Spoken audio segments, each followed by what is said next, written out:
stuff like that. You know, you make more money than most people, but people expect you to keep that money for that little amount of time. For the rest of your life, man, you spend all your money. I played for 10 years, and that's a long time to play for 10 years. And with the youngins, they in this balling piece, so they spending all that money, like and showing it. I don't understand that. If you my partner, if I'm making $10 million a year, you should be like, man, you gotta live like you only making $1 million a year. Because when your life's changed, when your career's over with, I mean, your life changed. So, but if you keep it even keel, you're good. What's up with the mentorship there? Like, it is in it. And you gotta think, people get narcissistic, when they get that money. They think, rich people think they know everything. Because they have nobody behind them telling them that. And if you behind them telling them they're supposed to do it, they're gonna get rid of you. Am I right? So you can't tell rich people anything. They think they know stuff. If they're not rich, they want to be famous. If they're not, Do you think that's what happened, to Kobe and well, it's only a few T.O. and with the problems? Do you think they got real narcissistic? Of course. Okay.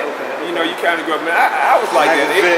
I had to adjust to being at home because I was on the road. I was on the road more than them. I was on the road 8-9 months out of the year. I played 220 games a year. And so I was gone most of the time. So I had to adjust to having to make my own bed, having to really stand in line. My patience is real short. You know what I mean? Just having to, because people, catering to us so much. You know what I mean? And so, it's funny. We always say you say age when you remember the Globetrotters. I remember Goose Tatum. Being with the Globetrotters, just like being James Bond. You may remember James Bond as somebody else. Somebody else may remember James Bond as in somebody else. Globetrotters started in 1926. Wow. In Chicago. Yeah, they call them Harlem because when you think of Harlem, what do you think of? And they call them Globetrotters and want to make everybody think that they travel around the world. They didn't, man. They just did it on the south side of Chicago. It was just publicity stuff. So how did you get with them? Like, how did that come about where you actually... Well, I went to the University of Memphis and I had no idea what I was going to do out of college. And they gave me a call and they invited me down to training camp, man, and treated me like that. And everybody's like, man, you got to be not only have to be a good basketball player, you got to have something you bring to the table. And me, I jump real high. Like I said, I'm gonna get in the Book of World Records. Yeah, I was watching that. So I'm gonna get in the Book of World Records. People actually were saying it was wild because they were saying they thought you were 7 feet tall. Yeah, everybody. Because they're like, no, he got to be 7 feet tall, man. When everybody meets me the first thing, they say, man, I thought you were taller. You taller than me. I saw the comments on the YouTube piece. They're like, oh yeah, no, he's 7 feet. If you look at him as he's jumping, you can tell he's 7 feet tall. I'm only 6'4" and a half. Salva's taller than me. Out of all three of you guys, I'm probably shortest. Right. Could you always jump like that? Yeah, as a kid, I just started playing organized basketball until I was 12, 13 years old, man. So I started realizing I could jump when I was around about that age, man. I got a funny story that my friends, even 30 years ago today, man, if I would call them up and like, remember that time I tried to jump over the fence? We was kids and I was jumping, trying to touch everything. I was like, man, guys, I'm jumping over the fence, I'm not even touching it. So I jumped over the fence, but a piece of the fence was sticking out on the other side, and my foot got caught on the fence, and my chin hit the ground. You know how it sounds when the wind get knocked out there. It was like, and all my friends, they died like a half hour. So if I call my friends now, I even mention that they're solid right now. How old was you when you dunked, your first dunk? I was in the 8th grade, so I was about 13, two-hand dunk. Two-hand dunk, 13? Yeah, 13. I was about 6'1" though. Okay. So you was tall. I was just tall. I just hit that spurt and I just kind of stopped. So was you breaking? I thought I was gonna be about 6'9". At least. I stopped. Did you break records like in Memphis, like in high school? You had any was you playing like that? Well, like I said, I had a pretty good career. I still hold the block record. I averaged a triple-double in high school. I averaged like 11 blocks and 12 rebounds. So 11 blocks? Yeah, I averaged 11 blocks. In one season, I had 271 block shots. In high school, 271, so my career high in block shots in the game was, I think it was 15. Wow. Yeah, I guess a lot of people saying, well, he's way over there. How can he block this shot? Yeah. The white was just putting it way up. Yeah, so I use my jumping ability. You know, I say everybody's blessed with something. You know, so you know, I use my jumping ability. That's why you see a lot of these guys in the NBA. They say they can jump, but I don't understand. I blocked a lot of shots when I was jumping. Yeah. They don't. Only time they jump is when somebody's, you know, they on a fast break and they slam dunk it. But for me, I use mine different. Like I use mine to play like I was 16. If I could jump like that, of course I'm going to use every advantage that I could. Yeah. So. Now, how'd you end up in D.C.? My wife, funny story. She worked for the local news station back at home in Memphis, and I was doing some PR around town, and she knew somebody on the Globetrotters that used to play with the Globetrotters, and so she said, "Give that guy my number." She wasn't even there. She was like, "Give that guy my number," and because I want to call him and ask about a player that used to play that went to school. But we called and got to talking, and we went out to dinner, and we actually dated for 3 months. And we got married on the road while I was on the road in New Orleans, man. We got married 9.5 years ago. So after 3 months. After 3 months, man. We were like, let's do it. I woke two of my teammates up. I was like, let's go. They were like, where are we going? I was like, just come with me. And you know, our 10-year anniversary, we're gonna probably head down to New Orleans. My wife is expecting actually right now. We have a little girl. She's due in October 10th. So we got my 2 boys, got my girl. We're gonna go down to New Orleans where it all started. You know, and I think it's called the French Quarter Wedding Chapel. I think the guy's still down there, so we're gonna go down there and you know, talk to him and things like that. Excellent. Cool, well. So.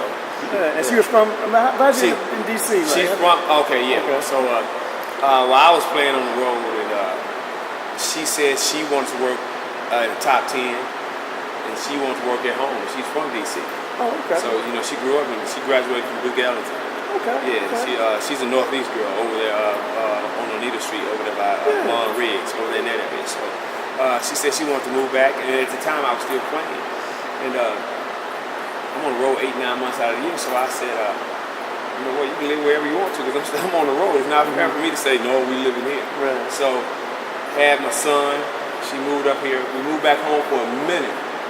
Then when I left on the road again, she came back up. And so she called, and I was in Japan. I never forget, I was in Japan doing some PR.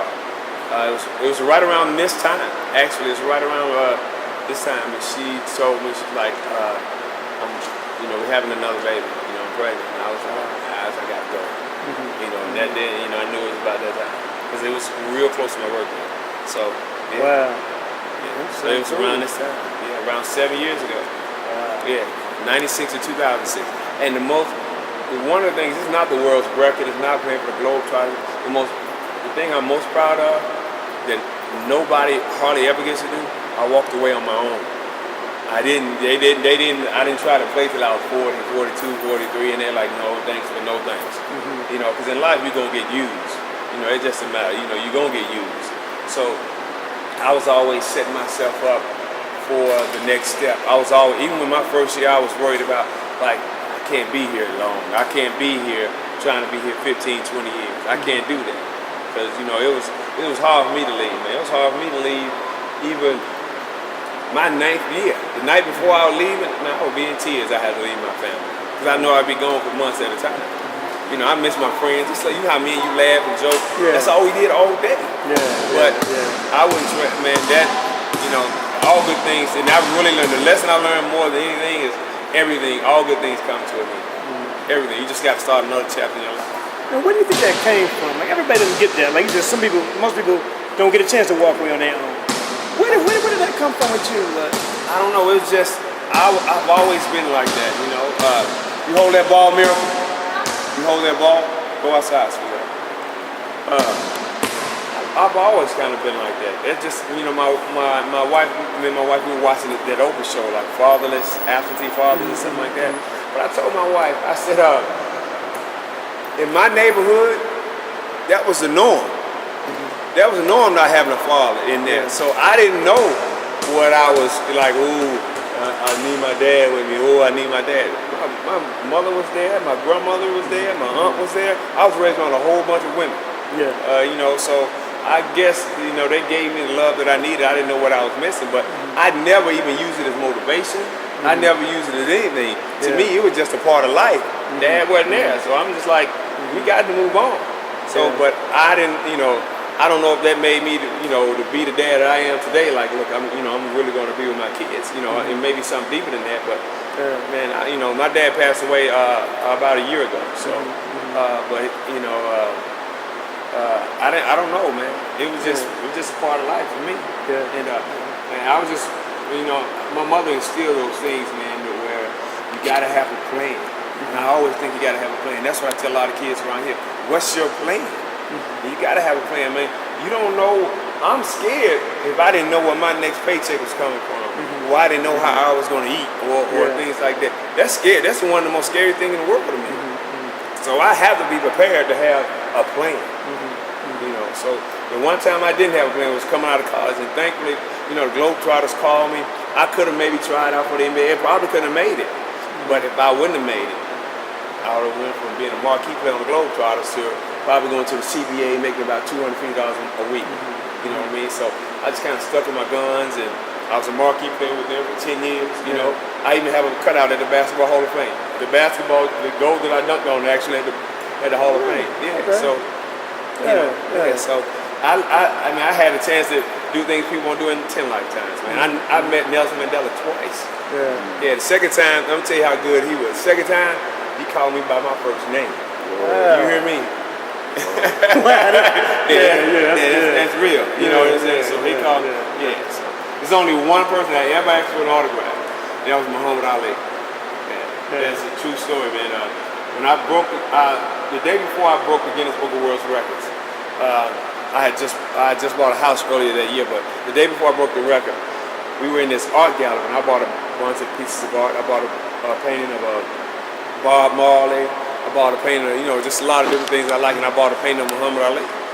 And going to the arena, we had just got to the arena. I didn't even get a chance to go to the hotel, so I had the paintings in my hand. I went into the arena, getting ready, slam dunk and broke the record. I'm walking out. My friend walks up to me, one of my teammates said, "You never guess who wants to meet you." I was like, "Who?" It's like Muhammad Ali. That's what I got in my hand, my painting. So he signed my painting right there, man. That's man. It was unbelievable, man. I mean, it was so the young people, and that's something that we find extremely important for them to understand. Like the real, almost the reality of who you are and experience. Like a lot of times they might just see that, oh, he did this, he did that. But that real piece, man, like that's invaluable for their development. I'm gonna tell you something. When I first got here, honestly, it was a wake-up call for me. As much as Good Deed, the Globetrotters do, we were on the outside doing the corporate good deed. You know what I mean? We weren't down in the trenches like you guys were doing, like South were doing. And when I got here, it was disheartening, man, because I was like, is this it? Is this the best we get? I mean, these kids like, I got my Jordans, I got this, I got this, I don't want nothing better for myself. And I was like, and what is going on? And so I think I was led, something led me here to kind of help these kids, man. I was like, because I remember there was this one little girl, she was running around looking for her shoes, and my son's 8, and he don't even know where they are. She was looking for her shoes, and she was like, "Where are my Jordans? Where are my Jordans?" Yeah. My son, and my son, when he was like, "Jordan, what are Jordans?" You understand what I'm saying? So I'm like, where are our priorities? Yeah. And you know what I mean? And it was like, is this the best? Okay, we got a black president. Is this is it? Is this the pinnacle for us? Or does it go down? Because I'm gonna tell you the scary part, because that generation is raising another generation. And then another one and another one. I was like, how do we fix this? So and you hear the conversations too. You hear the conversations the young people have. It's crazy. Yeah, exactly. So I mean, me and you could get to fight, and then you'll knock on the door the next day. Miss Willis, can Mike come outside and play? That's just how it was, growing up. But man, I don't, I'm just fearful, man. I'm just here trying to do the best I can. And Sal kind of threw me out there in the deep end, and I kind of like it like that, man. You know what I mean? And he's, honestly, man, I've met a lot of people in the world, and he's probably one of the most admirable people I've ever met. When I say every man, he's fair straight down the line. Even if it doesn't benefit him, he's always like, we're going to do what's fair, and we're going to do what's right. He's never going to do anything like it's just going to benefit me. The stuff he does for the Southwest and community and things like that, and he doesn't, I mean, he goes beyond. That article just touched on just a little bit of what he does. It wasn't like that with the basketball games, because like there's some players that play like in the Goodman League and Berry Farms, and just, I mean, their ability is so much better. And you're not born every day. He wouldn't allow them to play because he wanted to make sure that it's a fair game. So they come in, they want to play and just show them. He's like, he wants to make sure that the kids have a good experience, man, all the way through. Yeah, that's how he is, man. He's a good dude to know. That's why you're a good guy, man. That's why I know. It wasn't rocket science. You two gonna hit it off anyway. You know what I mean? So if you two guys sit together, you guys can do something big. I mean, real nice, man. So we can consider this the final frontier, man. Like if we don't make it, it has to happen right now, man. Exactly. Something has to happen. You hit the nail on the head. Something has to happen, man. So it just even in the schools, man. You got a lot of these teachers. They even scared to teach the kids. They scared of the kids. You know what I mean? So, I don't know, man. My wife sent me an article, man. Let me tell you what was really sad about this article. She had me read this article. It was a valedictorian from Blue High School several years ago. It's saying how the valedictorian was struggling at Georgia. You know what I mean? Struggling at Georgia. You know what I mean? So that goes to show, something's not right. You know what I mean? So an A there might not be an A where it's supposed to be. And we try to instill in these kids, we have an after-school access program. And we try to get 20, 30 minutes out of these kids to the after-school access program. And they don't understand, man, you can have hours and hours of homework. You're really supposed to have hours of homework.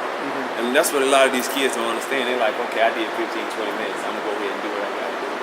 And like I was just coaching. I just stopped coaching just to spend more time with my family. I had a bunch of girls, man, and I mean, they all right. They live in Bethesda, Potomac. They all right. We went up and won the junior nationals we were in, But I was like, you know what, guys, that's it. I got to spend time with my family. So, because they going to be all right. They trust fund. They good. If they don't ever play another basketball game in their lives, they're going to be all right. I think you were led to be here because, like, it's things that you're getting that it's just not, I mean, I've talked to people all over the place, man, but, that kind of insight and the reason why. I always listen for the reason why. Like, okay, I judge somebody, I mean, even judge them by, measure somebody by, who are you? Why are you here? And it comes out. And it comes out, like, even in conversation, like, so, I mean, I think it's a blessing, man, for you to be, because young people need so much to experience brothers such as yourself. I mean, a year ago, I've been here almost a year to the day. About a year ago, these teenagers running around here, I wouldn't have gave them a second chance. But I had to step back and say, you know what, I was that age. And teenagers are going through a lot. You know what I mean? They at a crossroads. Like, what are they going to do? You know what I mean? I was lucky enough to have scholarship offers. People calling me off, well, come here. I had letters from Harvard and Princeton. These kids don't get that kind of opportunity. So they're going through a lot of things, man. And teenagers, they make more mistakes than anybody. So I had to sit back and be like, this kid, I'm going to give him another chance. Well, I got to get down on his level and, kind of see what he's going through and things like that. It took me a minute. I had the little ones in there eating out the palm of my hand, but it took a minute, and teenagers, they respect me and things like that. We have a mutual respect going on because I'm always fair. I'm learning from South, but I always try to be fair. It's like, well, I can't do this. It's like, man, it's just not about you. I know you're a good kid, but, it's about the rules. That's right. So, that's deep. Cool. And so every action, there's got to be some consequences for that action. That's what, that was a big thing we had to learn down there. Kids think they can come in and do anything and there's no repercussions whatsoever for it.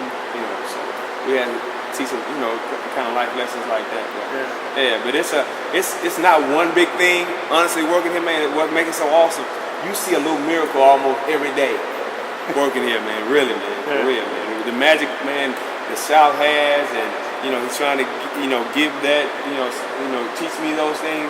I mean, he puts something out, man, they come. Softball, whatever, reading program, whatever we trying to do, they come. We just talked about, man, it was time, like, he had like almost 150 women playing volleyball, like the mothers. Yeah, that's what I'm saying. People were like talking all over the city, all over the country about, well, we can't engage the parents, we can't get them out. I was like, I seen this brother get 150, he gonna knock on the door. He's not gonna do it, and they come out. I mean, I am blessed. I don't even know if I would have survived here if it wasn't for him. But I'm gonna say he's a good dude, man. Yeah, I mean, a good dude. So. Excellent, man. Well, cool. Well, good, man. Thanks, man. I look no forward to what we're gonna do. Yeah, man. I'm excited, man. So, you know, you guys get together. You know, you being Washingtonian, and you know the mayor. You know what I mean? And you got guys. Well, he's the mayor, and I'm just. You're deputy mayor. I wish my nieces were here. I would try to get my nieces. They came up here 2 summers ago to spend the summer with me, and they're into writing their own music, man. They sing, they dance, they do everything. And you know, my wife has a connection with Duke Ellington, and she, Miss Foster, I think a lady named Miss Foster, she does the song and dance stuff. And we had them hooked up with them, but I was telling them, this is the place. DC is the place. The DMV area, you can't beat them. But tell her definitely, because we need to link with her also, because Carol Foster, she's a been good 30 lady. 30 years in community theater, man. And she was a coordinator over there at Duke Ellington. Now I think she does her own little thing. 50 years in community theater. She's a good lady. I'll hook you two up. They put on this big production. They fundraise. They put on this big production at the end of the year. So she's. I'm familiar with that. I'm a fan of hers. So. Yeah, she is. So she's no nonsense. She's like, you remember how Debbie Allen was on Fame? They said that's how she is. So she's a good lady to know. Excellent.